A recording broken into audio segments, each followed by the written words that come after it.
Y hubo una época en la que los físicos pensaban que las partículas eran pequeños cúmulos de masa, que un electrón era una pequeña masa que tenía una carga de una unidad, y que esa era la teoría. Y ahora se han dado cuenta de que realmente esa no es una muy buena descripción. Y los electrones de verdad son un punto y no tienen ninguna extensión, no tienen masa. Tienen las propiedades de la masa, tienen las propiedades de la carga. Y los físicos han aprendido que cuando se hacen suposiciones basadas en esta realidad objetiva, en este caso, o sea, que se trata de masa, se meten en problemas. Esa teoría tiene agujeros y no funciona. Los experimentos demuestran lo contrario, de modo que a lo largo de la última década, la física rápidamente, en mi opinión, ha estado evolucionando hacia la percepción de esta realidad como una realidad virtual. Hace 10 años, cuando yo comencé en este recorrido escribiendo estos libros, ningún grupo de físicos hubiera hablado públicamente acerca de esta realidad virtual. Jamás los habremos visto así. Ahora, en el 2012 o al 2012, ya hemos visto grupos de físicos de bastante renombre que han tenido discusiones en paneles, en foros de físicos acerca de esta realidad virtual. Ya lo están haciendo, de modo que estos son las escuelas de primera. O sea, estaba hablando de gente del MIT, de todo el mundo, de todo tipo de instituciones reconocidas cuyo tema de estudio es la realidad, la información, la realidad virtual. Es lo que está en boga ahora. No estamos hablando de que la física está al margen, ya la física está en este sentido, o sea, moviéndose en esta dirección, es lo que nos dicen. Y no han llegado ahí, sin embargo, o sea, fácilmente. Ha sido toda una lucha en contra de esta conclusión en particular. Y finalmente, sí, se ha comprobado que ya no hay otra alternativa más que reconocer esta realidad basada en información, que ahora tiene más sentido para los físicos tradicionales, de modo que ya no estamos en el margen de lo lunático y de la locura. Yo soy parte ahora, por lo tanto, del centro en lo que respecta a este tema. Ahora ellos no llegan a los límites a los que yo llego y no entienden cómo y por qué funcionan las cosas que escribo, y no entienden a veces por qué debería existir esta realidad virtual y cómo se computa y cómo esa información, o sea, evoluciona. Es un gran misterio. Lo que sí saben es que así es. No entienden las conexiones a nivel consciente, pero eso se dará con el tiempo. De modo que quería yo hablar un poco acerca de la física. La razón, hagamos un repaso histórico. Hace como 80 años vimos el principio de la ciencia, de la mecánica cuántica, de la física cuántica. Probablemente todo el mundo ha escuchado estas palabras, pero no sabe exactamente qué significan. Pero todo comienza con un experimento conocido como el experimento de la doble rendija, algo que les voy a explicar un poco más el día de hoy, para que se den una idea de por qué los físicos tienen este problema. Voy a utilizar este rotafolio, aunque no va a ser muy fácil, pero espero que tengan una buena imaginación, porque no soy muy bueno para dibujar. Típicamente para esto proyecto unas diapositivas muy bonitas, pero con tanta luz en este salón sería difícil ver diapositivas en PowerPoint. Sí, de hecho, prefiero tener un salón bien iluminado más que bonitas diapositivas, pero voy a hacer mi mejor esfuerzo para hacerlo comprensible para ustedes. A esto se le conoce como el experimento de doble rendija, porque tiene dos agujeros, sí, dos rendijas y una barrera. Imagínense que la barrera es mi mano, que tiene rendijas o agujeros. Lo que supieron durante muchos años es que si tú proyectabas una luz sobre esa barrera, ¿sí? Si se proyectara una luz desde este lado, ¿sí? De este lado, tendríamos lo que se conoce como un filtro o una pantalla. Supongamos que esta es una pantalla. Parte de la onda luminosa pasa por aquí, por aquí, por aquí, a través de esta barrera. Parte de ella pasaría por aquí generando una serie de pequeñas ondas. Otra parte de la onda lumínica pasaría por aquí traduciéndose en ondas más pequeñas, y esas ondas no interfieren entre sí. Perdón, interfieren entre sí de la siguiente manera. Si la distancia de aquí a este punto y de aquí a aquel punto, si esta distancia fuera o equivaliera a un número de longitudes de onda, si esta sería más corta que aquella, si esto sería obviamente intuitivo para ustedes. Esta distancia tiene un desplazamiento más largo que la otra. Esa diferencia en esas dos distancias era exactamente una longitud de onda, o dos longitudes de onda, o tres longitudes de onda. Y por lo tanto, estas dos ondas que se asemejan precisamente a una onda marina, sí tendrían una longitud o un largo de onda de distancia o de separación, de modo que estarían o terminarían alineadas. Son dos ondas, sí, pero con una diferencia de una longitud de onda, pero al final se alinean, y cuando eso sucede se le conoce a eso como superposición de ondas, y aquí abre un punto de luz. Y luego aquí, desde luego, sí, a partir del centro siempre obtendría uno una luz concentrada, porque estas dos siempre están a la misma distancia, de modo que las dos están en fase entre sí. Exactamente. Habría un punto aquí. Aquí tenemos el primer punto. Aquí tienes una distancia de una longitud de onda, 2, 3, etcétera, etcétera. De modo que al final terminas con este punto central, y aparte con estos pequeños puntos de luz con una oscuridad entre ellos. ¿Por qué? Porque en la parte central, estos lugares, tenemos las dos longitudes de ondas con una diferencia de medio largo de longitud de onda. En otras palabras, tendrías una onda como esta y luego tendrías otra, y aquí sucede lo opuesto. Sí, estas no pueden sumarse o superponerse. Aquí, entre estas, sí tienes puntos, por lo tanto, oscuros. A esto se le conoce como un patrón de interferencia, porque estas dos fuentes de ondas interfieren entre sí, creando estos puntos que se ven así en mi diagrama, pero que en realidad son líneas de luz, porque estamos hablando de rendijas prácticamente en una tercera dimensión. De modo que tenemos un patrón de fracciones, o sea que se ha conocido durante muchas décadas. Entendíamos que la luz era una onda. Pues bien, la tecnología se ha desarrollado hasta el punto en el que pudimos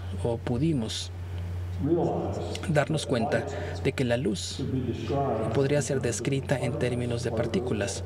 A una partícula se le conocía como un fotón, y Einstein, precisamente, que recibió un premio Nobel por ello, fue el que vio que la luz se transportaba en partículas con fotoelectrones. Se dio cuenta de que la luz transportaba un momentum o una inercia en esas pequeñas partículas, de modo que ahora la idea o la noción era que si tenemos esas partículas viajando, ¿cómo se distribuyen de esa forma para formar estos puntos de oscuridad y luz? ¿Cómo es posible? De alguna manera lo veíamos a través de las ondas. ¿Sí? Cada agujero crea una nueva fuente de ondas que interfieren entre sí. De modo que dijimos o decíamos, bueno, veamos qué sucede. Y encontrar una manera que ahora es fácil de llevar a cabo, pero hace 80 años era muy difícil de llevar a cabo. Encontraron una manera de, disparar o activar un fotón nada más a la vez. En lugar de tener todo un haz de luz, únicamente activaban una pequeña partícula de luz o fotón dirigida hacia aquí para ver qué sucedía. Lo que pensaron que sucedería, dijeron, bueno, la luz es una partícula. Sí, creo que ya está un poco confuso, pero vamos a aclararlo. Si la luz es una partícula, o en ese momento uno esperaría que pasaría a través de esta rendija. Aquí tenemos de nuevo la rendija o el agujero. Aquí lo tenemos de nuevo, y uno esperaría en este caso que la partícula se detuviera en esta barrera, o aquí tenemos la pantalla, que se desplazara directamente y se detuviera en la pantalla, que es lo que hacen las partículas, y es lo que describía Newton. Las partículas se desplazan en línea recta a menos que interactúen con una fuerza externa. Es eso lo que esperaban ver. Pero no vieron eso, lo que vieron lo encontraron cuando enviaban una partícula, porque además mandaban o activaban muchas, ¿no? O sea, miles de ellas, o sea, una por una. Que lo que vieron en ese experimento, encontraron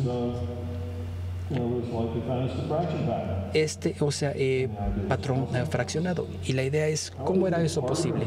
¿Cómo es que estas pequeñas partículas de luz llegando a estos espacios, o sea, no llegan a los espacios intermedios? O sea, si son ondas, si estamos hablando de una partícula, no es lógico que lleguen a un punto exacto. De modo que dijeron, bueno, vamos entonces. Y aquí tenemos el punto central, ¿sí? Y aquí tenemos una diferencia de un largo de onda, una longitud de onda. Aquí tenemos una mitad de una longitud de onda, 3 mitades, 5 mitades, etcétera. De modo que no tenía lógica. Entonces dijeron, vamos a ver qué es lo que está sucediendo aquí en esta hendidura o en esta rendija. Y lo que hicieron fue instalar un detector en esta parte, ¿sí? Que voy a representar aquí de esta manera. Sí, con una D, nada más, si les parece bien. Espero que no sea muy confuso. Sí, no ilustra esto muy bien el concepto, pero bueno, vamos a ponerlo en una D. Sí, aquí tenemos la hendidura o la rendija y aquí tenemos un detector. Ponemos un detector aquí en la rendija, otro detector aquí en esta otra. Sí, esto lo voy a eliminar. Y vamos a tratar de detectar, dijeron, qué es lo que hacen estas partículas con este detector instalado en las hendiduras o rendijas. Y activaron o enviaron fotones uno tras otro, y todos los fotones que pasaban a través. Todos los fotones que pasaban por esta hendidura o esta rendija se desplazaban aquí y eran detectados. Sí, aquí tenemos un fotón. ¿Qué sucedía? Sí, llegaba a este lugar de la pantalla y todos los fotones que se detectaban aquí en esta rendija pasaban por ella, exactamente por aquí, y se desplazaban en esta dirección. Sí, y eran partículas de luz, nada más. Y dijeron, bueno, ¿y qué significa eso? Los detectores deben haber hecho esto, porque antes, cuando se enviaban una por una, sí había un patrón de difracción, y ahora enviaban una a la vez, sí, y podían ver que pasaba uno, sí, y ahora se acumulaban de esta forma, de modo que los detectores debieron haber provocado algo extraño, porque se provocaba un patrón de difracción. Desactivaron los detectores y al momento en que lo hicieron, sí, obtuvieron de nuevo el patrón de difracción. Extendieron otra vez los detectores y las partículas, sí, llegaban a un solo lugar nada más. Eso era o resultó interesante. Y luego dijeron, bueno, vamos a ver si lo está provocando esto el detector o no, porque a lo mejor de alguna manera el detector está interfiriendo con esta luz o no. Entonces dejaron los detectores ahí, dejaron que continuaran detectando o haciendo su función los detectores. Sí, pero no llevaron cuenta de los datos, de modo que los detectores, o sea, hacían la detección, enviaban información. La información era, bueno, un fotón acaba de pasar por esta rendija. El detector seguía cumpliendo su función, ¿sí? Enviaba la información, acaba de pasar un fotón por esta rendija, pero nadie estaba escuchando, poniendo atención o registrando los datos que estaban generando los detectores, y esos datos se perdían. ¿Qué creen que sucedió en ese momento? Bueno, en el momento en el que los datos dejaron de recolectarse o no se recolectaron, obtuvieron un patrón de difracción, de modo que repentinamente, no se recolectaron los datos, y en vez de obtener esto, obtuvieron estos patrones de difracción con estos puntos de luz como los que ven aquí. Y entonces pensaron, eso es raro. Sí, veamos a los datos ahora. Vamos ahora a recabar los datos. En cuanto empezaron a recolectar los datos, ya que los tenían nada más dos conjuntos, detrás de cada hendidura, y eso provocó una confusión entre todos. Este fue el experimento famoso conocido como el de doble rendija. Fue la primera vez que los físicos de aquel entonces dijeron, hay algo que tiene que ver con la realidad que no comprendemos. Algo está pasando aquí que sencillamente no tiene ninguna lógica o sentido. De modo que lo que sucedió O la explicación a este fenómeno, desde luego, es que en realidad no sabemos o no conocemos en dónde están estos fotones. Y a propósito, estoy hablando de fotones y nosotros pensamos que el fotón es una especie de partícula mágica, ¿no? Pero el mismo experimento se hizo con los electrones, no con los fotones, y luego con los protones, sí, con átomos de hidrógeno, y luego con moléculas cada vez más grandes. Y la mayor grande que se manejó es una conocida como buckyball o pelota Bucky, que tiene una especie de configuración o de formación tipo de pelota de soccer, sí, con 60 átomos de carbono en una molécula. Estamos hablando de una molécula muy grande, masiva. Si hablamos de fotones, estamos hablando de partículas que sencillamente no tienen una gran masa y son muy diferentes. Pero una buckyball o una pelota Bucky es una gran molécula muy pesada, con una gran masa. De modo que utilizaron estas pelotas Bucky o buckyballs en este mismo experimento, y tenían estos detectores que detectaban por dónde pasaban estas moléculas. Pero si no sabían, o sea, por cuál detector pasaban o cuáles eran los datos, la distribución de estas moléculas, adoptaban un patrón de difracción. De modo que lo que se entendía en aquel entonces, sí, y esto llevó al nacimiento de la mecánica cuántica, es que podemos comprender esto. Sí, Schrödinger, Heisenberg, Bohr, estamos hablando de 1918, 1920, 1925, estamos hablando de esa época. Ellos dijeron, bueno, si entendemos o comprendemos que estas partículas realmente no son partículas, y entonces son distribuciones de probabilidades, dijeron, bueno, no sabemos de dónde están estas partículas, ¿sí? Ni los protones, ni los fotones, ni las buckyballs podemos verlos. Sencillamente los disparamos en esa dirección, ¿sí? Pero no sabemos de dónde están, porque son muy lentas, de modo que existe una incertidumbre aquí. La incertidumbre es la clave. Y dijimos, bueno, como hay incertidumbre, suponemos que aquí hay una distribución de probabilidades, en el sentido de que la partícula pase por este agujero, esta rendija. Sí, y como la partícula misma, aquí está la partícula, por cierto, y aquí tenemos la partícula desplazándose, sí, y tiene una distribución probabilística, en el sentido de que puede ir de la infinidad más a la infinidad, o sea, negativa. Estamos hablando de una gran amplitud, ¿sí? Esta es la distribución probabilística. Sí, aquí tenemos menos infinito a más infinito, y aquí tenemos un punto en algún lugar, alguna posición a lo largo de esta rendija en la que tenemos una máxima probabilidad, que es en donde está probablemente, de modo que existe cierta probabilidad de que esa partícula sí pase por esta rendija, pero también existe una probabilidad de que esa partícula pase por esta otra rendija. ¿Lo ven? Y existe una probabilidad de que pase por cualquiera de las rendijas. Y entonces dijeron, bueno, si esa probabilidad existe, entonces puede haber una interferencia consigo misma, y hay una probabilidad, ¿sí? En la pantalla. Pero ¿cuál es la probabilidad, sí, de que pase por aquí o por aquí, sí, y que la partícula termine aquí? Bueno, eso nos lleva a una distribución probabilística que se asemeja o que adoptaría esta forma. Esa sería su distribución probabilística en el momento en el que esta probabilidad, que es la que tiene que ver con esta parte, sí, tenga lugar. Bueno, esta probabilidad, o sea, es más amplia porque cubre estas rendijas, o sea, podría ser aquí, podría ser acá. Estoy tratando de confundirlos, pero vaya, ese es el principio de la mecánica cuántica, la idea de que suponemos que estas partículas tienen una distribución probabilística, que el nexo de probabilístico, sí, al calcularlo matemáticamente, al combinar las probabilidades, nos lleva a uno con un patrón de difracción, porque la partícula tiene una mayor probabilidad, o sea, de aterrizar aquí, pero la próxima vez podría ser aquí, aunque con menos probabilidad de hacerlo aquí, y en esta parte la probabilidad, o sea, sería cero. De modo, termina uno con un patrón de difracción, sí, pero todo se mide o se considera en términos de probabilidad y se basa en la suposición de que sencillamente existe una distribución probabilística.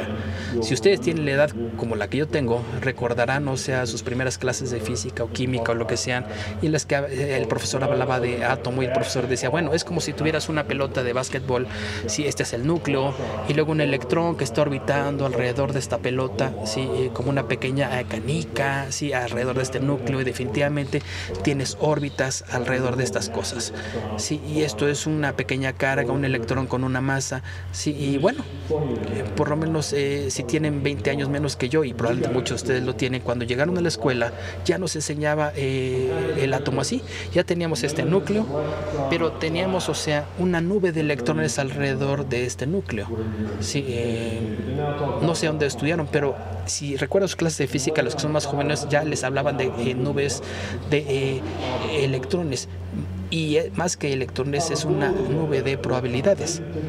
Sí, probabilidades de que ese electrón esté en cualquier lugar, en cualquier punto. O sea, son nubes de probabilidades. Y si se fijan, incluso en lo que enseñan, o sea, en la primaria, en los libros de textos acerca de física, y uno ve las imágenes, ya no tienen unos esos electrones orbitando a través o alrededor del núcleo. Tenemos una especie de nube, sí,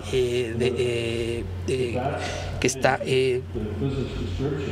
moviéndose alrededor del núcleo. Esa es la descripción, que se remonta a 1915 aproximadamente, hace mucho tiempo. En aquel entonces los físicos no tenían idea de por qué esto debería funcionar, de por qué esta idea de que las partículas eran una distribución probabilística, o sea, tendría que ser así, pero usaron eso como una suposición, sí, que les permitía efectuar cálculos en cuanto a qué sucedería cuando uno colapsara partículas entre sí. Y estos cálculos eran ciertos.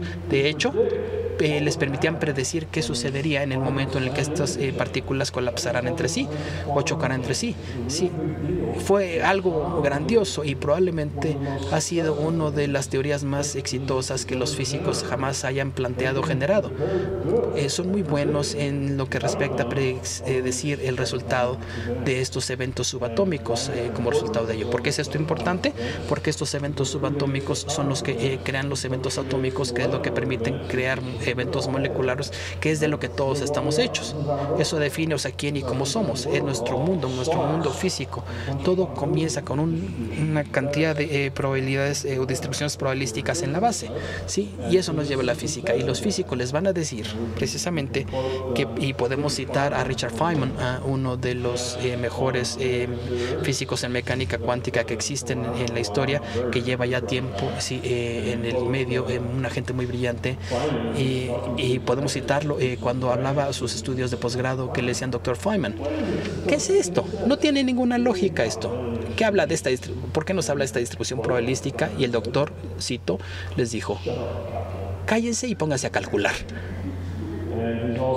Y también decía cosas tales como nadie entiende esto, y es probable que nadie jamás entienda esto desde el punto de vista de el concepto mismo. Los físicos tradicionales, por lo tanto, hace 80 años llegaron a la conclusión de que sencillamente esto nunca lo habrían de entender a cabalidad. Lo que había que hacer era sencillamente callarse la boca y calcular, ¿sí? Nos daba la respuesta correcta, pero no sabíamos por qué. Pero ahora tenemos una buena idea de por qué. Estamos hablando de un marco de realidad estadístico y probabilístico. Todo es probable. Tenemos todo tipo de realidades probables, y ya hablaré un poco más acerca de realidades probables después de mostrarles esto.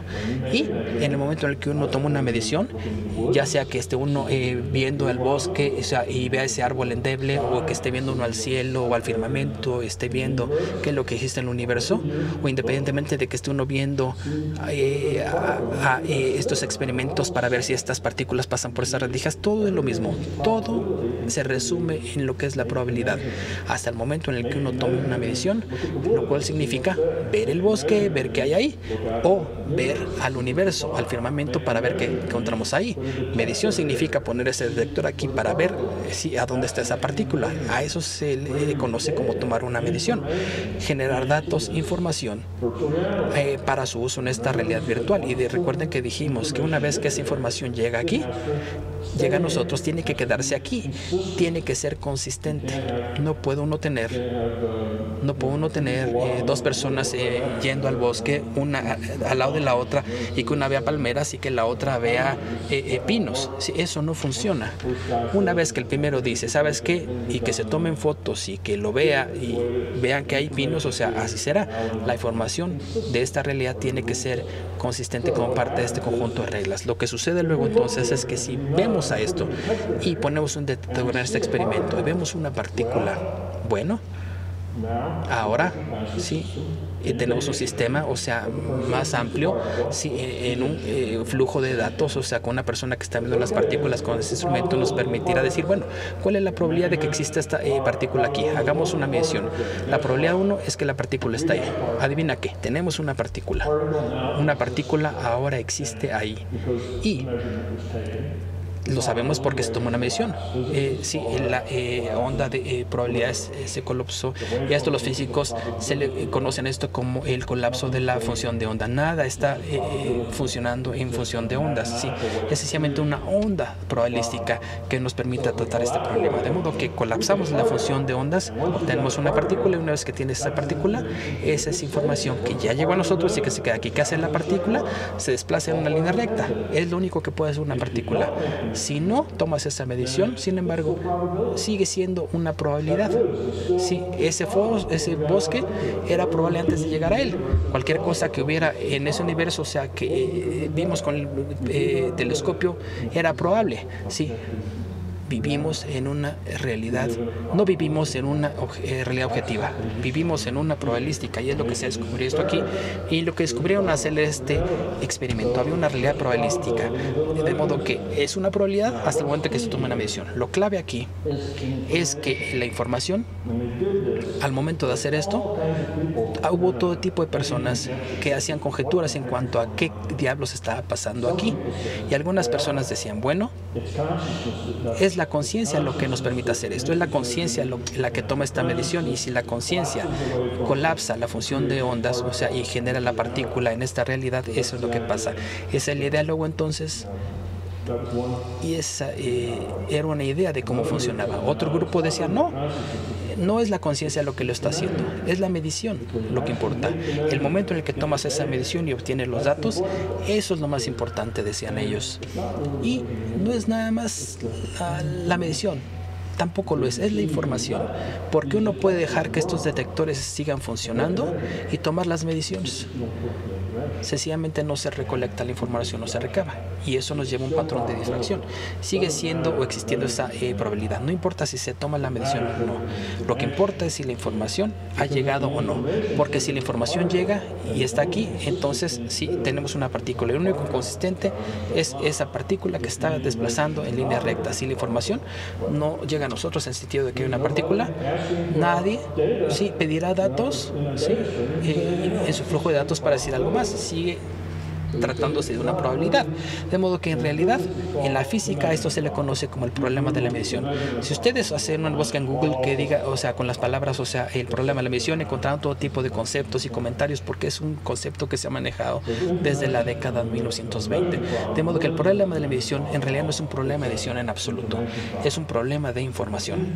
En el momento en que la información llega a esta realidad, entonces ya sería inconsistente decir, ¿sabes qué? Si la información me dice que hay una partícula, ¿sí? Esa partícula no se desplaza en línea recta para llegar hasta lo que está detrás de ella. No, porque eso es lo que hacen las partículas. No se permite esa inconsistencia. De modo que cuando la onda de forma de onda, o sea, se colapsa, o sea, y actúa como una partícula, la partícula así actuará. ¿Sí? No hay información que muestre que hay una partícula, ¿sí? Sigue siendo una probabilidad. ¿Sí? ¿Durante cuánto tiempo? Hasta que llegue aquí. Aquí sigue siendo una probabilidad. Aquí ya se tomó la medición porque esa partícula se estrelló contra algo y tenemos los detectores, o sea, que están detectando, o sea, esa luz en la película, ¿sí? O sobre algún otro material sensible.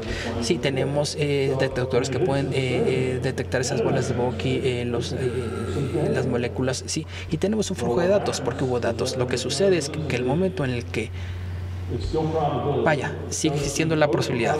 Sí, y estamos hablando aquí de la probabilidad, sí, pasando por dos rendijas, pero eso es metafórico. En realidad estamos hablando de probabilidades que siguen siendo ciertas hasta el momento de llegar aquí. En el momento de llegar la partícula aquí, ¿qué sucede? Llega a la pantalla, pero podría estar en cualquier lugar, porque podría estar en cualquiera de estos lugares. Sí, es una elección aleatoria de esta distribución probabilística. ¿Y dónde pegará? Podría ser aquí. Pero llega alguien más y puede decir, ¿sabes qué? Sí, otra partícula, ¿dónde está la probabilidad? Llegó aquí. ¿A dónde existe la probabilidad de que llegue la partícula? Otra probabilidad sería aquí.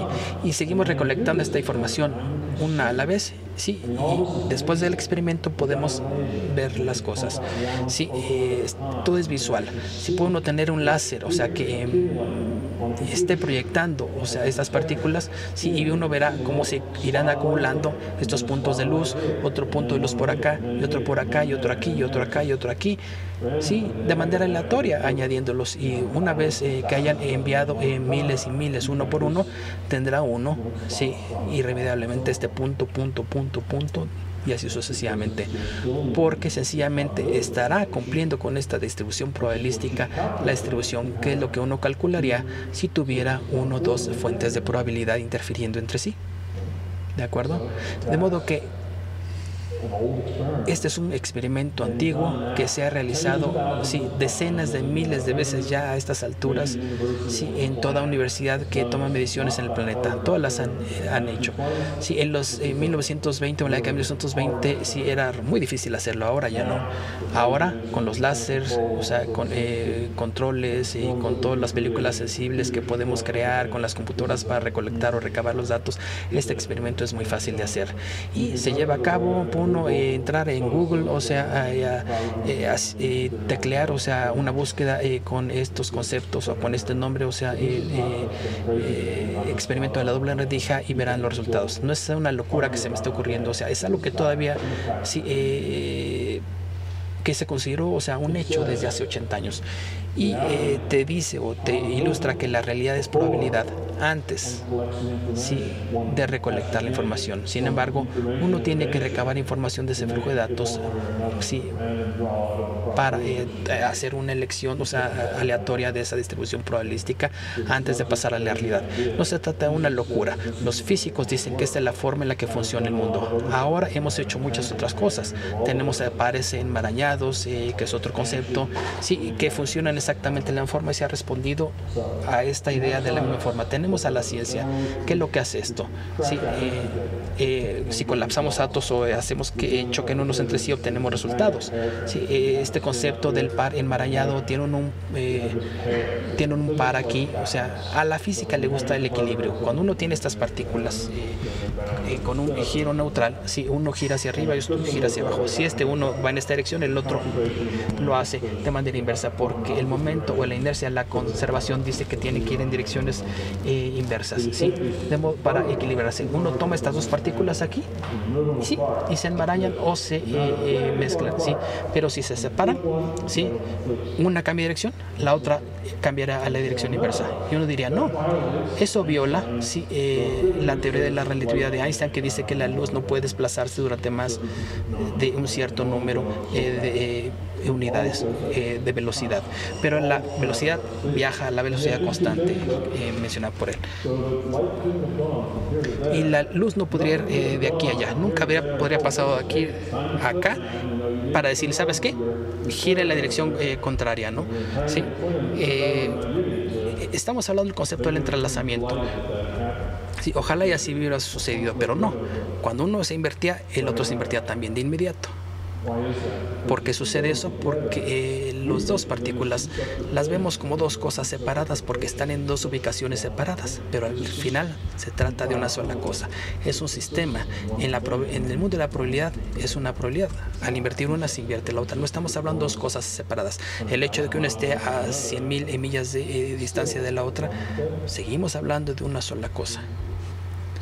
De modo que Esa es la forma en la que la ciencia nos ha dicho que funcionan las cosas, y todas estas cosas, estas dos partículas, o sea, que se invierten, todo este concepto, o sea, del entrelazamiento, enmarañamiento, o sea, todo viene de la mecánica cuántica, que supone que las partículas son distribuciones probabilísticas. Todo esto estaba predicho, y sabemos a nivel teórico que estos pares entrelazados son algo que podrían suceder, y ha habido muchos debates alrededor, sí, ya desde hace 50 años, porque alguien decía esto es imposible, y esto les demuestra que la mecánica cuántica no tiene la razón, decían ellos. Sí, no puede suceder, y fue por ahí hace 20 años que se hicieron los primeros experimentos al respecto, y se vio que funcionaba la cosa como predecía la mecánica cuántica. Sí, las partículas funcionan con una distribución probabilística. Pero ¿qué significa esto para todos nosotros? Tenemos una realidad virtual, y la realidad virtual ha evolucionado, y para poder evolucionar hay un par de cosas que se tienen que hacer. Por un lado, necesitamos, como dijimos, que esperar también qué ha sucedido, porque el punto de esta realidad virtual es que tiene que ser consistente, ¿sí? Que nos dé una retroalimentación consistente y predecible a los estudiantes que somos nosotros. De modo que tienen toda la información acerca de todo lo que puede suceder probablemente. Recuerden que estamos hablando de una realidad probabilística. Entonces, los cálculos dentro de esta realidad virtual, de este servidor, por llamarlo de esa manera, calcula todas las cosas que podrían suceder. Son muchas cosas, sin embargo, son finitas. Y por lo tanto, este sistema tiene una buena retroalimentación. Calcula todo lo que podría suceder, todas las probabilidades, y después la probabilidad de cada una de en realidad suceder. Y eso es lo que llamamos la base de datos histórica. Pero esa base de datos histórica, por supuesto, fluye desde una probabilidad futura. También calcula todo lo que podría suceder y la probabilidad de que en realidad suceda. Ahora, ¿cómo lo hace? Pues porque existe toda la historia, conoce toda la historia de absolutamente todo lo que ha sucedido y cómo las probabilidades fueron dándose. Entonces, considerando todo lo que ha pasado antes, podemos diseñar probabilidades de que esto vuelva a suceder. Entonces, se puede calcular todo lo que puede suceder y la probabilidad de que en realidad suceda. Tomando en cuenta que eso es cierto, entonces podemos hacer una siguiente probabilidad pensando, bueno, si eso es cierto, ¿qué pasaría antes? Y entonces, ¿qué pasaría antes? Y así se puede ir hacia el futuro un paso a la vez. Ahora, ¿de dónde vienen estos pasos y de dónde viene este tiempo? Es una simulación. Aquellos de ustedes que hayan trabajado con simulaciones sabrán que el lazo externo de una simulación se llama el lazo temporal. Lo que se tiene en una computadora es, bueno, aquí está el tiempo que es igual a 0 y después se tiene tiempo t es igual a 0 más un pequeño incremento. Por ejemplo, se hacen todos los cálculos con los cambios en este valor del tiempo y así se llega a un nuevo estado. Después se incrementa el tiempo nuevamente y se va en este lazo o en este bucle del tiempo, que es como una especie de bucle dual, y se va incrementando el tiempo, y conforme se incrementa el tiempo se hace un nuevo cálculo. Vamos a suponer que están tratando de calcular cómo una pelota vuela en el aire. Entonces ven ahí la t y después la siguiente delta t, después la siguiente delta t, y así se va simulando la trayectoria de esta pelota que viaja por el aire. Esta simulación, cuando tiene un gran incremento en el tiempo, se ve un salto. En cambio, si el incremento temporal es muy pequeño, entonces el desplazamiento se va viendo poco a poco. Eso lo sabemos cuando vemos nuestros videojuegos, por ejemplo. Si los videojuegos son malos y son muy baratos, tenemos estos muñequitos que se mueven de manera bastante deficiente, como que parece que saltaran, porque no calcula absolutamente todos los movimientos, sino que se va saltando con espacios temporales más grandes, y por eso sus movimientos son tan bruscos y tan torpes. En cambio, si se puede calcular cada bucle y cada paso temporal, entonces se va a mover con mucha mayor fluidez, o al menos en apariencia. Lo mismo sucede con las películas. Cuando tenemos imágenes sin movimiento y las podemos mover con suficiente velocidad, entonces vamos a lograr ver un movimiento con bastante fluidez. Entonces, tenemos esta base de datos de probabilidades futuras que trabaja de manera conjunta con nuestra realidad virtual. Absolutamente todas las cosas que pueden suceder y la probabilidad de que en realidad sucedan. Y eso va dándose por cualquier cantidad de ciclos de delta T en las que trabaje este sistema. Ahora, cada vez que se calcula el siguiente delta T, se supone que en realidad el delta T anterior era en realidad lo que iba a suceder, y así que cada delta T que elegimos se construye sobre el anterior. Por lo tanto, mientras más nos alejamos, más se van distanciando las probabilidades de que en realidad suceda. Tenemos después una delta T que da la vuelta nuevamente dentro de la simulación, y entonces se toman decisiones. Nosotros estamos aquí para tomar decisiones y para crecer a través de esas decisiones. Nuestras decisiones en realidad definen lo que en realidad va a pasar. Pudimos haber tomado decisiones diferentes y de haberlo hecho tendríamos un futuro diferente. Pero como tomamos estas decisiones y todos de manera conjunta vamos actualizando, por decirlo así, lo que va a suceder en la siguiente delta T al tomar esa decisión, entonces eso se vuelve lo que sucedió y ya no lo que iba a suceder. Y en cambio todo lo que no iba a suceder eran todas esas cosas que podrían haber sucedido pero que no sucedieron, y eso se vuelve parte del pasado. Entonces, si ven cómo funciona esto, tenemos todos estos futuros probables, tenemos un presente que es donde tomamos las decisiones, y después todos estos futuros probables, una vez que suceden las cosas, se vuelven parte del pasado, y tenemos todas las cosas que en realidad sucedieron y todas las cosas que podrían haber sucedido pero que no sucedieron, junto con la probabilidad de que sucederían. Entonces, todos estos eventos, todas estas acciones y libre albedrío se llevan a cabo en el presente. Lo demás son sencillamente cálculos para poder soportar nuestra realidad virtual, y después se vuelven parte del pasado. Así es como funciona esto. Cuando se toma una medición, ya sea viendo en el espacio o viendo cómo se ven los bosques que estamos viendo, en esa rendija de ese experimento de doble rendija, estamos viendo una realidad probable. Existen probabilidades en la siguiente delta T. Y como les dije más temprano, ustedes pueden modificar esas probabilidades futuras. Esas probabilidades futuras se pueden ir moviendo y cambiando con el tiempo. Ahora, aquí en el sistema teórico nada más se analiza lo que puede suceder. Se van alineando en este patrón de difracción, y si nadie está mirando, o si alguien sí está mirando, se pueden dividir y separar en dos pequeños montones. Es decir, cuando yo me refiero a que alguien esté mirando, es decir, alguien que esté recibiendo un flujo de datos en esta realidad. Entonces, creo que la conclusión son básicamente dos cosas. La primera es que la ciencia y la física durante los últimos 80 años ha confirmado que la realidad es precisamente como les estoy diciendo, que son probabilidades, y que las cosas cuando empiezan a formar parte de esta realidad es cuando tomamos mediciones, cuando tomamos los datos. Una vez más, no es que sea la conciencia sola, pero la conciencia se necesita para tomar la decisión. No es la medición por sí sola, pero se necesita la medición.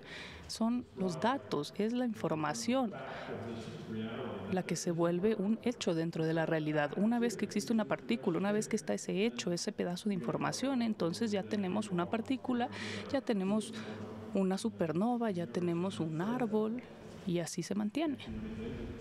No se puede hacer nada más que ir derecho y golpear la pantalla del otro lado. Es lo mismo que hacen las partículas. Ese es el sustento físico de todo esto. Esto no es nada más metafísica extraña, como les he estado diciendo, sino física extraña también. Pero para mí realmente es física extraña natural, porque todos los físicos del mundo les pueden explicar esto más o menos de la misma manera que yo lo hago. Y así es como funciona básicamente. Entonces, tenemos esta base de datos de probabilidades futuras, y en esta base de datos de probabilidades futuras existen todas estas posibilidades de cosas que pueden suceder y la probabilidad de que sucedan, y de hecho se extiende mucho. Ahora, eso nada más es información dentro del sistema, así como la información del pasado no es más que información. Nosotros somos conciencia, nosotros no tenemos que estar aquí atorados en la realidad virtual recibiendo este flujo de datos. Podemos irnos a recibir otros flujos de datos, podemos tener muestreos, podemos tener aleatoriedad dentro de nuestro flujo de datos y jugar con nuestros flujos de datos si así lo queremos, porque nosotros somos conciencia, nosotros no somos un cuerpo físico que tiene más o menos una conciencia mágica que vive dentro del cuerpo. No, nosotros somos individuos, individualidades de conciencia con un avatar físico que está experimentando y que está llevando llevando a cabo básicamente siguiendo nuestras instrucciones a través de la conciencia. Nosotros somos la mente, la conciencia, el centro de mando detrás del cuerpo. Entonces el cerebro no crea la conciencia.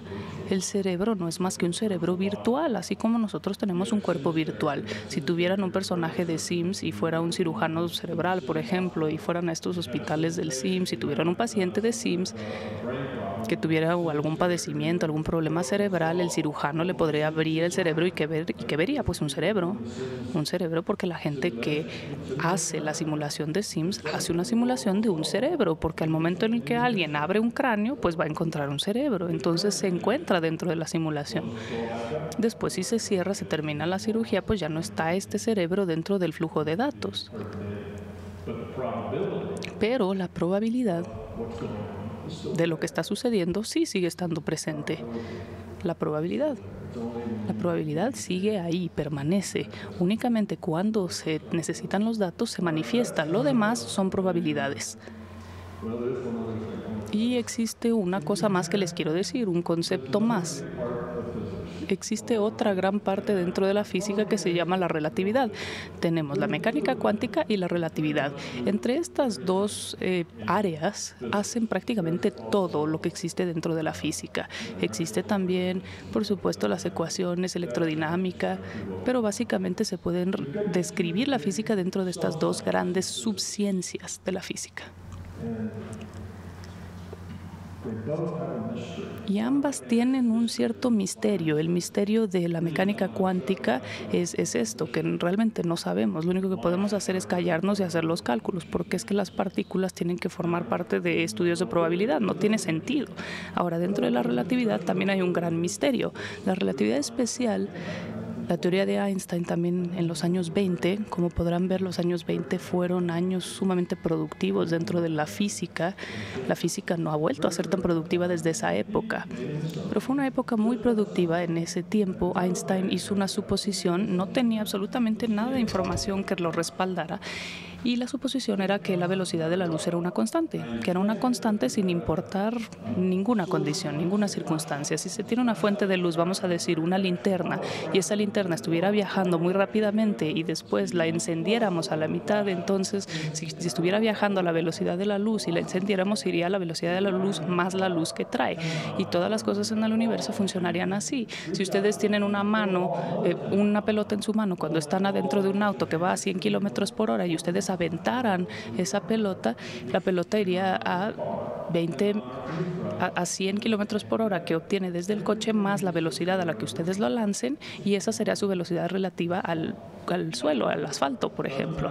Así funciona absolutamente todo. Sin importar qué tan rápida va la fuente, la luz siempre va a una constante.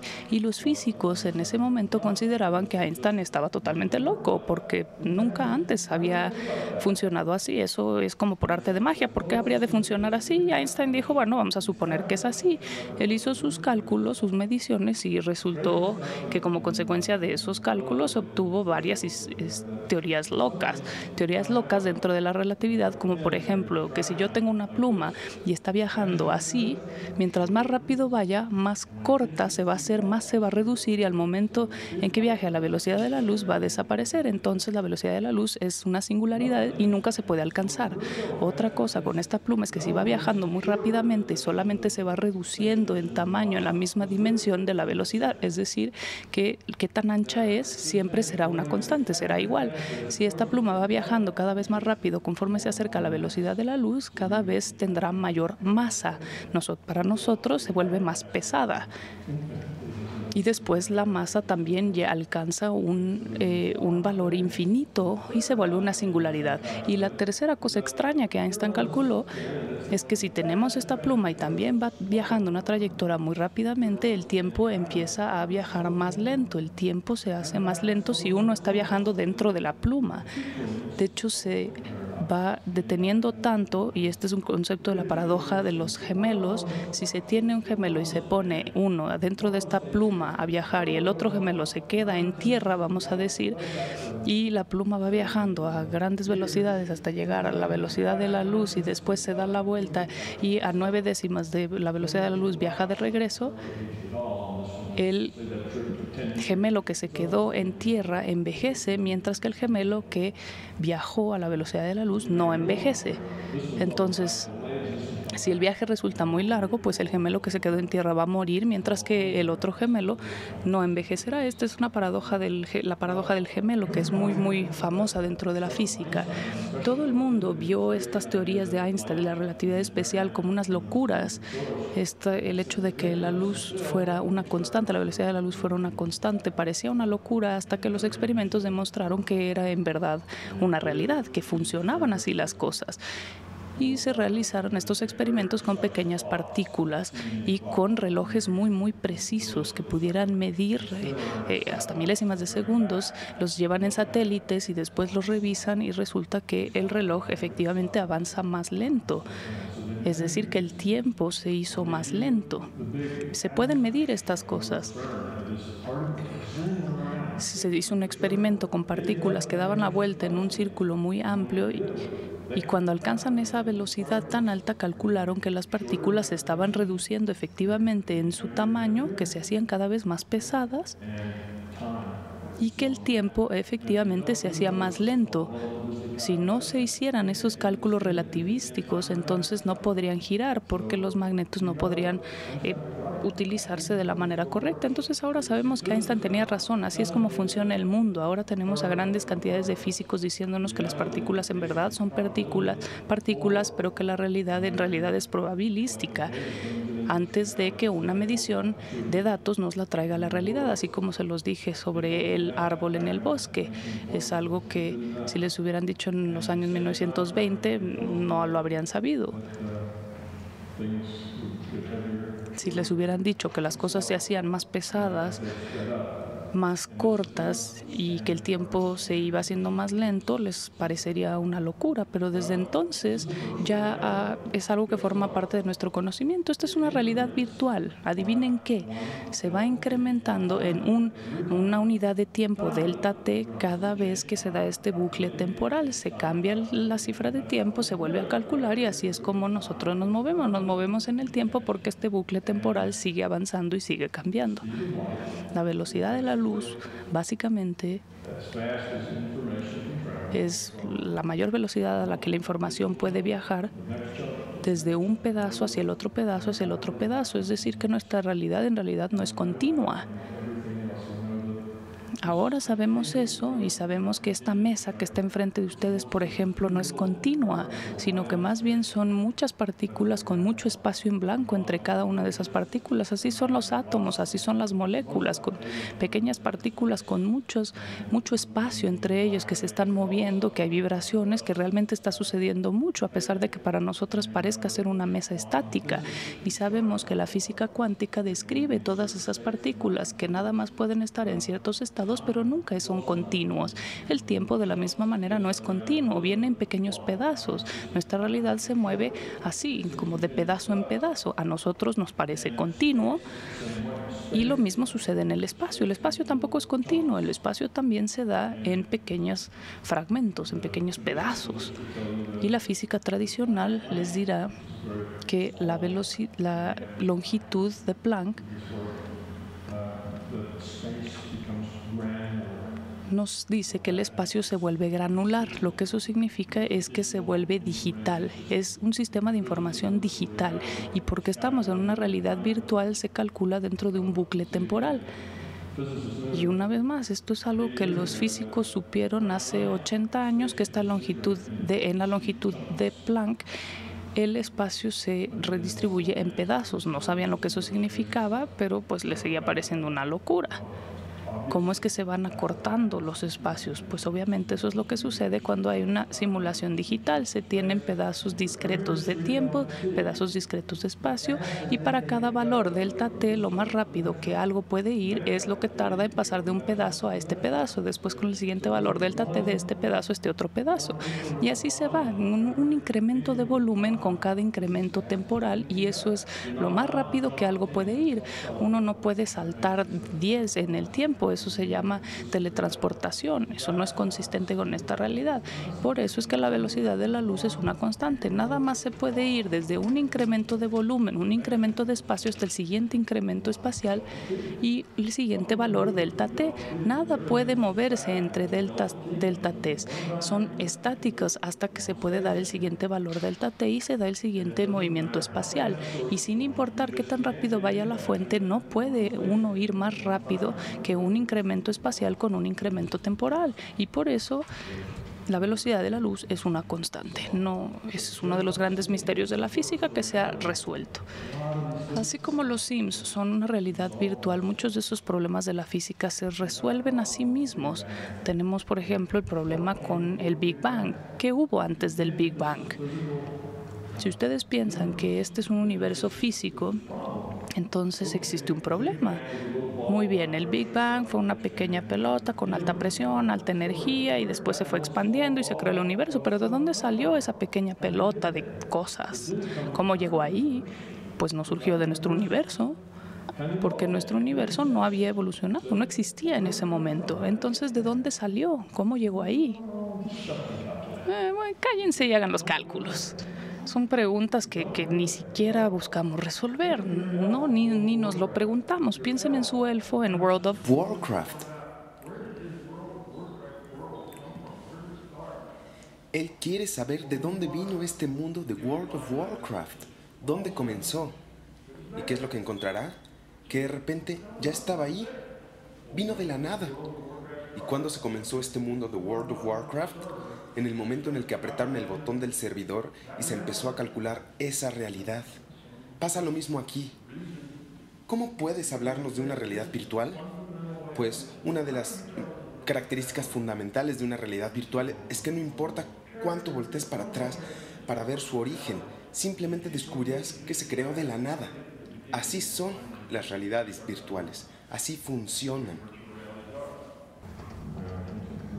Ya no me acuerdo muy bien a dónde más ha hecho investigaciones, pero es un físico muy famoso y muy reconocido en 1900, finales de los años 90. Él analizó la física y dijo: todo lo que vemos es discreto, todas las partículas, todo lo que entendemos, todo lo que podemos medir, de hecho son valores discretos.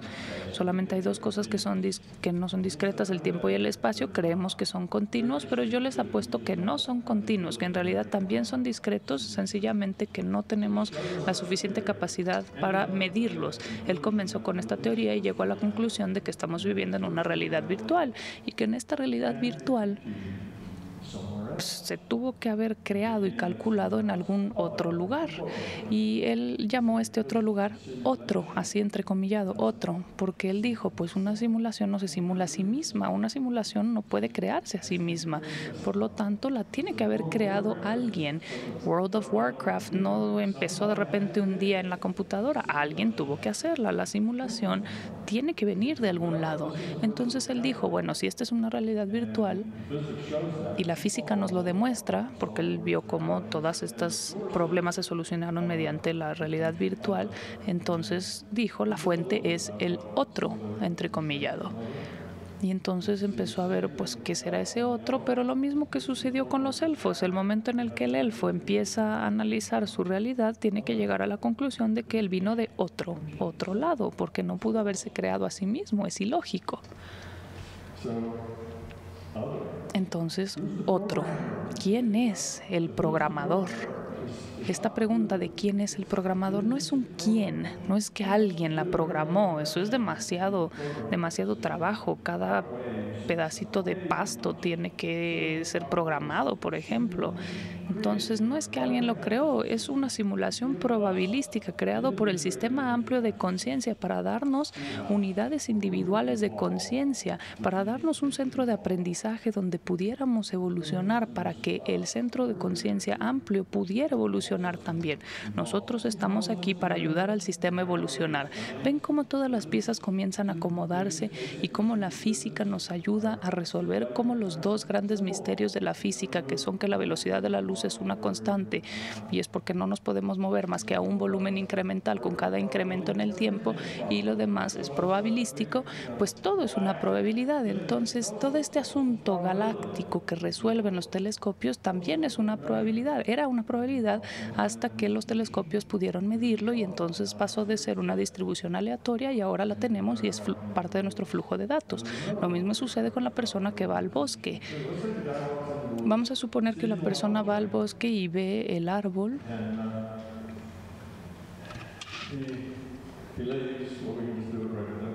y se va, vamos a dejarlo hasta ahí, se va, y conforme él se está yendo del bosque, hay un enorme oso ahí y el oso se lo come. Se fue, desapareció, y si él tomó fotos, también el oso se comió las fotos, se comió la cámara y toda la información quedó borrada. Ahora vamos a suponer que llega otro individuo al siguiente día, ya no existe ningún oso, él va al bosque y ¿verá él exactamente lo mismo? ¿No? No necesariamente, no hay información aquí que crearía una inconsistencia si esta persona viera algo diferente. Volvió al futuro, por utilizar el título de la película, volvió a formar parte del conjunto de probabilidades. Entonces la siguiente persona que vaya tal vez no vea ese árbol que vio la persona anterior, porque una vez más la probabilidad, como no había nada que la definiera todavía, no ha quedado eliminada, y como no ha quedado eliminada todavía existen muchas posibilidades. Entonces la información puede ir y venir, y si la información se va, entonces volvemos a el reino de las probabilidades, y la mecánica cuántica lo ha demostrado. Este es un hallazgo científico, es un hecho científico con experimentos cuánticos. Yo podría enseñarles uno en este rotafolios, pero es un poco complejo, y si no tengo muchos colores para poder mostrarles un buen dibujo, creo que terminaría por confundirlos aún más. Pero voy a decirles a grandes rasgos cómo funciona. Dijimos que esos detectores podían seguir detectando, pero nosotros ignoraríamos la información, es decir, que la información desaparecería. Es como cuando desactivamos los instrumentos de grabación, por ejemplo, pero lo que se encontró fue que se podía registrar esos datos, se podía grabar esos datos, y entonces ya estarían registrados. Entonces, al ver esos datos ya se podría ver por qué rendija pasó esa partícula, y ya tendríamos nada más 2 montones de partículas en cada rendija. Se hizo la medición y ya se acabó. Ahora vamos a decir que se hicieron 2 experimentos. Se hicieron 2 de estos experimentos idénticos, uno después del otro. Mediante el primero se recolectó toda la información y se dijo, bueno, nadie la ha visto. Y después se hizo otro exactamente igual. Se pusieron las 2 partículas en las 2 rendijas, se utilizaron los detectores, se registró la información y ya estaba la medición. En ambos tendríamos los 2 puntos donde pasaron los datos por las partículas por las rendijas. Después se tomó el primero, se abrió, se vieron los datos y era exactamente lo que se anticipaba, 2 puntos por donde las partículas pasaron. Después tomaron el otro y dijeron, bueno, antes de abrirlo vamos a tomar este sobre que tiene los datos que ya registraron y los quemamos. Estos 2 experimentos se hicieron al mismo tiempo. Entonces tomen ese sobre que tiene los datos registrados y le eliminaron, borraron esos datos, los quemaron, y entonces esa información ya no existía. Abrieron el sobre, tenían la pantalla y ¿qué vieron? Un patrón de difracción. Ahora es un patrón de difracción. Si ellos no hubieran quemado ese sobre y entonces lo hubieran abierto, habrían visto 2 puntos. Pero porque quemaron esa información, porque eliminaron esos datos, lo que ven es un patrón de difracción. Este experimento de eliminación de los datos se ha hecho muchas veces. Es una pieza fundamental de la física. Se eliminan los datos después de que ya se termina el experimento. Entonces se recaban los datos. Ven lo que les digo, es muy extraño, ¿no? Apuesto a que nunca pensaron que la realidad era tan extraña, y eso es porque no son físicos, porque si ustedes lo fueran, se darían cuenta de lo extraña que es la realidad. Pero bueno, no se preocupe, nadie nunca va a entender esto. Sencillamente así es como funciona y esta es la manera en la que los físicos han trabajado con esta problemática. Y por eso la realidad virtual ayuda a resolver todos los problemas conocidos. Por eso el día de hoy yo ya no soy nada escéptico, ya no estoy a las orillas de este mundo de la física, ya me siento totalmente en el centro, porque todo el mundo sabe que la realidad virtual tiene mucho sentido y ayuda a resolver muchas preguntas. Hay muchos estudios donde utilizan la física y dicen, vamos a suponer que esta es una realidad objetiva que existe y vamos a suponer que es una realidad virtual y vamos a hacer la comparación con experimentos para ver cuál de los dos conceptos fundamentales se explica, y los resultados siempre son los mismos, es decir, que la realidad virtual es la que mejor explica y resuelve los problemas de la física. Entonces esto es algo que sencillamente debemos enfrentar como que esta es nuestra realidad, estamos en una realidad virtual. ¿Qué representa esto para nosotros? ¿Cuáles son las consecuencias lógicas para nosotros de esto? Eso es algo que a los físicos no les interesa, porque eso pertenece al área de la filosofía y los físicos no filosofamos, sencillamente hacemos física. Pero la pregunta permanece, ¿cómo pasa esto? También hay una pregunta básica en la biología sobre la conciencia, que es que la conciencia tiene varios problemas, o más bien el tratar de explicar la conciencia nos lleva a varios problemas. Uno de los problemas se ha denominado el problema difícil, y si ustedes investigan, ponen en su búsqueda en Google cuál es el problema difícil es ¿cómo puede la conciencia, algo como la conciencia, cómo pudo ser creado a partir de la materia orgánica? ¿Cómo se toma una computadora? Incluso si es una computadora biológica, ¿cómo se toman las neuronas, que son pequeñas señalizaciones eléctricas, y finalmente nos lleva a tener conciencia, un sistema de toma de decisiones? Y pueden explicar la conciencia, o más bien otros aspectos de la conciencia, pero ese aspecto de la conciencia es el problema difícil para la biología, y al igual que en la física, pues se llega a la conclusión de que es imposible. Olvídenlo, ni siquiera intenten responder esa pregunta porque no va a tener una respuesta. Y en realidad es muy fácil. La razón por la que este problema es difícil es porque estamos viendo este problema al revés. El cerebro no crea la conciencia, más bien la conciencia crea la realidad virtual en la que se tiene un cuerpo virtual y un cerebro virtual. El cerebro no almacena ni calcula nada, todo eso se hace en la conciencia. El cerebro sencillamente nos ofrece los límites, nos ofrece el conjunto de reglas, así como en World of Warcraft tenemos un conjunto de reglas que define los movimientos que puede o no puede hacer nuestro personaje. Si llega alguien por atrás y nos golpea y tenemos daño cerebral, ¿qué sucedió? Nos cambiaron los límites, nos cambiaron las reglas, y ahora nuestro avatar tiene que trabajar con estos nuevos límites. Tal vez ya no pueda utilizar la mitad de mi cuerpo muy bien, o qué sé yo. El punto es que se cambiaron los límites.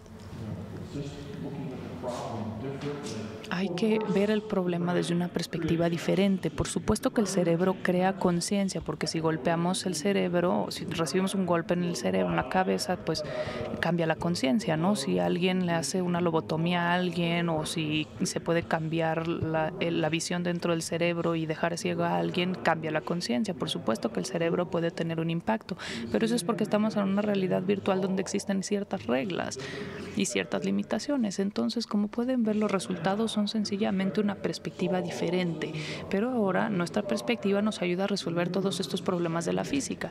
Otro problema de la física es que el universo está creciendo, está expandiéndose. Ese es un problema lógico, porque la física tradicional nos decía que el universo es toda la realidad que existe, pero si se está expandiendo, entonces ¿hacia dónde o hacia qué se está expandiendo? ¿Cómo es que toda la realidad que existe puede crecer? Pues esa es otra cosa bastante mística. Sencillamente tenemos que decir, pues bueno, sigue creciendo, solo crece, y parece ser que el espacio pues va generando más espacio. No, la verdad es que no sabemos, sencillamente cállate y haz tus cálculos.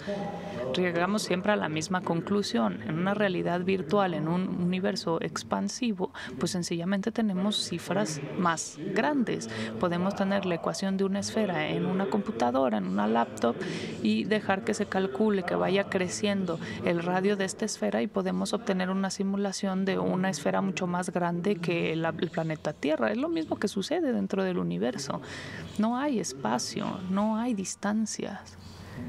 Es información. conciencia.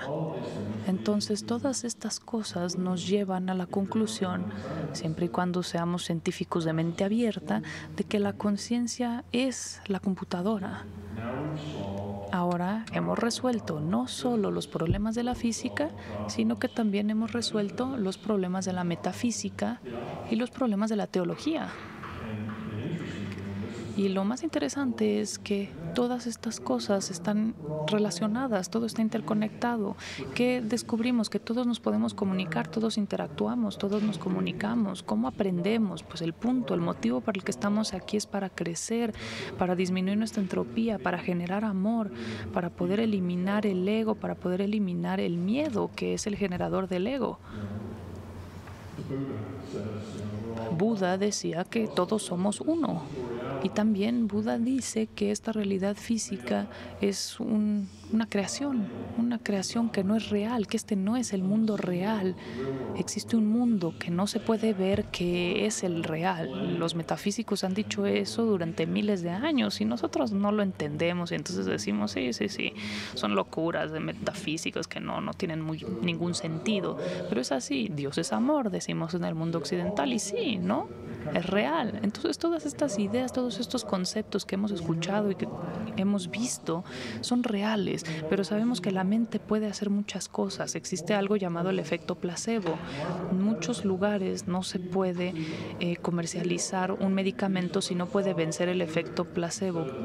Por ejemplo, si se hace una prueba, un ensayo clínico, a alguien se le da el medicamento y a alguien se le da un placebo con azúcar, y muchas veces se ha encontrado que de hecho el azúcar funciona mejor que el medicamento. ¿Por qué? Pues porque a la persona se le dijo que se les iba a dar algo que los iba a curar. Entonces ellos tienen una intención positiva y esa intención positiva cambia el futuro probable y pueden curarse. Eso es lo que se llama efecto placebo. Lo hemos visto en cantidad de estudios.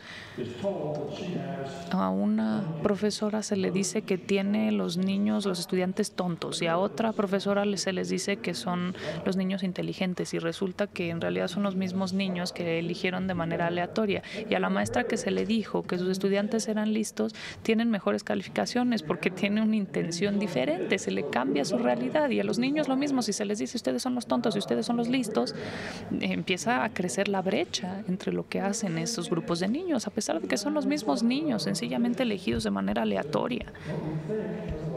Lo que pensamos impacta mucho lo que sucede. Nosotros podemos sanar con nuestra mente. Sabemos que eso funciona. Podemos visitar esos sistemas de realidad, podemos entrar a esa base de datos de probabilidades futuras si es que sabemos cómo hacerlo y ver cuáles son esas probabilidades.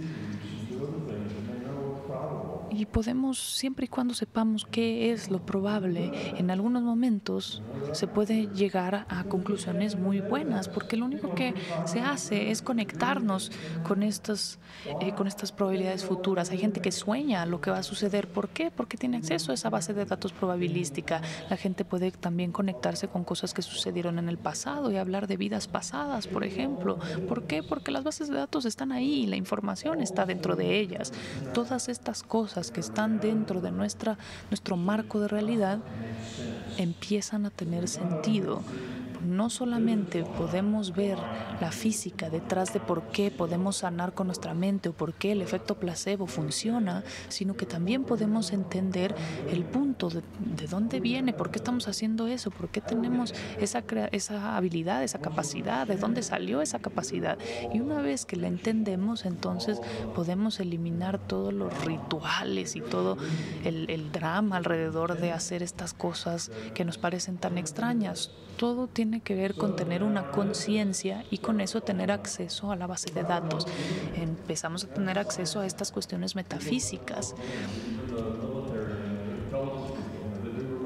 Por ejemplo, el poder hacer teletransportaciones se puede hacer porque se sabe cómo funciona la conciencia, se puede ver cosas que están en otros lugares. Sabemos que se puede hacer. ¿Por qué? Pues porque es una intención que puede recopilar información de una base de datos.